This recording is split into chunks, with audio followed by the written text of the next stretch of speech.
If you have a loved one that you think has a serious addiction to video games, the World Health Organization is now backing your suspicions. Earlier today, the International Public Health Agency announced it's adding gaming disorder as a new mental health condition. It says the symptoms are destructive behavior are very similar to those of gambling addiction and substance abuse. It says people with the disorder make playing video games their first priority, more than eating, sleeping, socializing. The WHO says gamers can't control their obsessions. Even when there are negative consequences, his or her need to play that game just gets worse and worse. Finally, the gamer's behavior causes rifts in his or her personal or occupational relationships. Ted Gustello, the Vice President of Operations at Newport Academy, which is a teen mental health treatment center, joins me. Thanks so much for being here, sir. Great to be here. So obviously there's some discussion among psychologists. Not everybody is of the feeling that it should have been given this designation. Because they say it's kind of premature to label this as a diagnosis, because there are people that actually use games to kind of quell some of the symptoms of anxiety and such. Have you seen that in your work? Yeah, absolutely. I mean, I think that video games can be a tool that are helpful, but every tool has the potential to become a weapon. And very good point. I think when you look at the role that the behavior plays in someone's life, that's where you can start to see, is this getting into addiction territory, where in order to engage in this, I'm sacrificing other parts of my life, social relationships, academic performance, family time. Is it a slippery slope?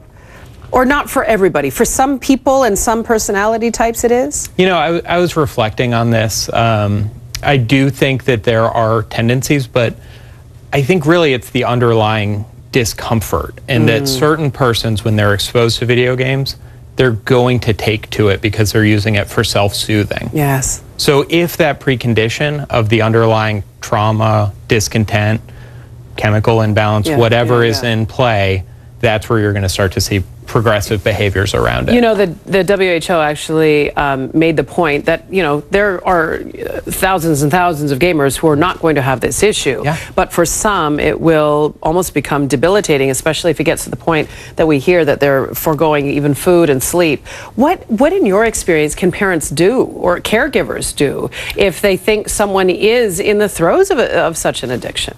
Yeah, I think like all addictions, it's important to look at the outward behavior as symptoms of an inner discontent. So very important. At Newport Academy, we surround our kids with a lot of individualized therapy, and the idea is to rebuild from inside, to find what is the discontent inside that they're addressing with the outward behaviors. And that's proven successful for you. Yeah, absolutely. And then the other part is behavioral, pairing it with experiences. So whether that's what we do, like adventure therapy or mindfulness, meditation, yoga, paddleboarding, I think families can simulate that. Yeah, right? In their own backyards or in the neighborhood. Absolutely. So you are of the mind that this was the right thing to do, to designate this a mental health condition?